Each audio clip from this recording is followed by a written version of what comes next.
You're listening to Dark Matter Radio with your host, Ronnie.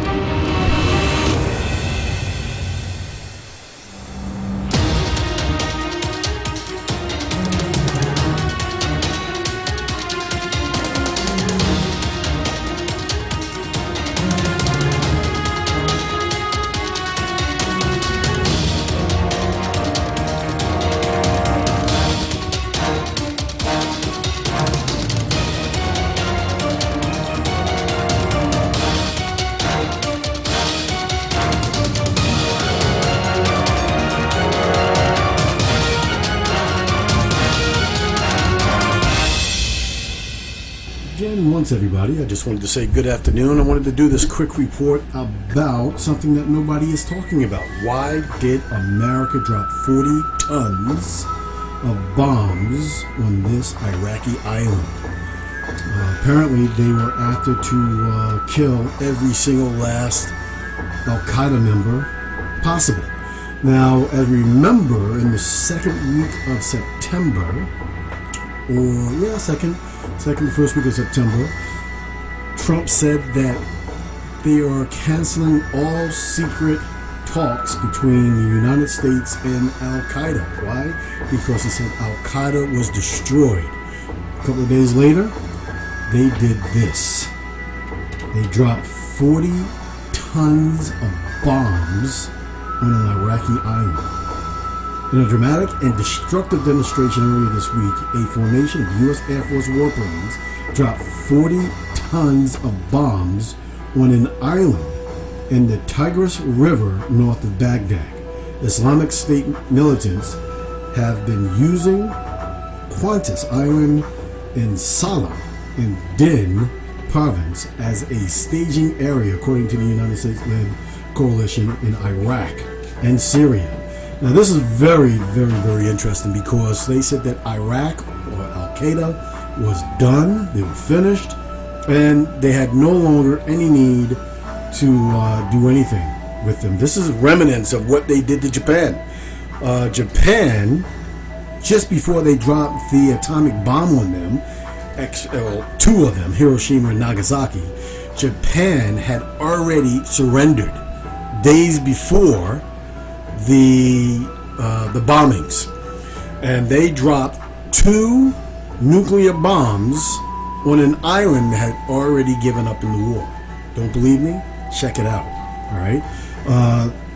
So it's interesting why they would drop 40 tons of bombs on this island over here north of Baghdad.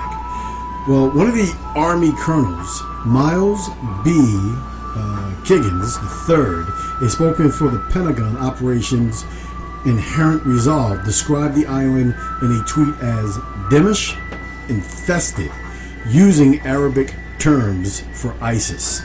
So it's important for us to understand that these things are going on. Nobody's talking about it. There's a lot of things that are happening in the United States sphere of influence that they aren't talking about. And dropping 40 tons of bomb is extremely, extremely interesting. That's a lot of bombs. But it's not clear that the bombardment will hurt ISIS badly or even permanently deprive the group of its alleged island base. That's interesting as well. Airstrikes alone rarely succeeded in dislodging the entrenched fighters without following on ground assaults. The aerial destruction of the mid and half long island could turn out to have been mostly for show. So why would they have and do something like that for show if they said that ISIS is defeated and Al-Qaeda is destroyed? Very interesting. It's almost like, it's reminiscent again when George Bush said that, the war is over.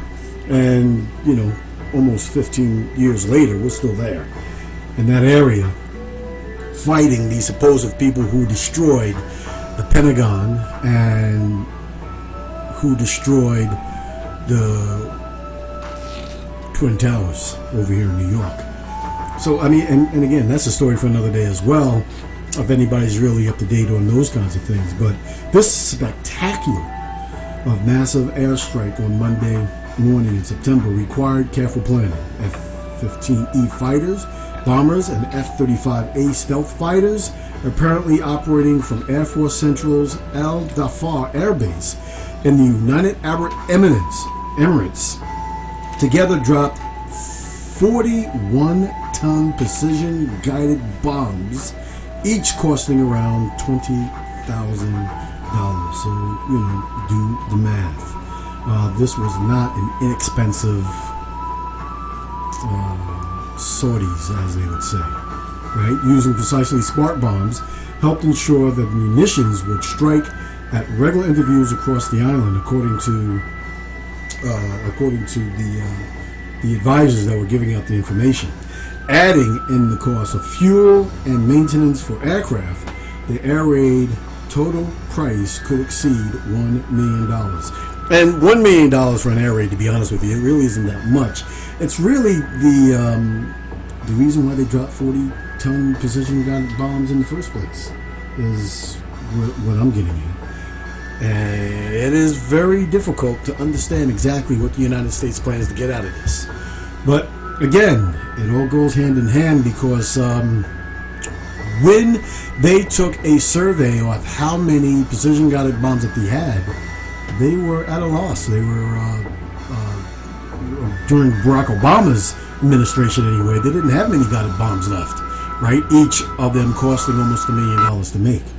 So it is pretty interesting what type of bombs they actually used.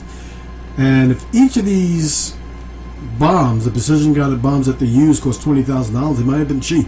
So they might have been, what they might have been doing is an aerial bombardment to get rid of a whole bunch of munitions that they really didn't need, so they can make way and make more from more expensive type guided bombs to get ready for whatever's getting ready to come. So, this is something to keep an eye on. The United States drops 40 tons of bombs on an Iraqi island to get rid of Al-Qaeda and ISIS fighters, which they said probably won't even do a thing, more for show than anything else. You be the judge. This is Ronnie McLean for Dark Matter Radio. I will talk to you guys a little bit later on. Enjoy the show. Make sure you click that subscribe button and get your friends to subscribe as well. And look out for more updated stuff on this, on these type of stories from the Middle East. There's a lot of things going on. Lots of things going on. Dark Matter Radio. Thank you for listening.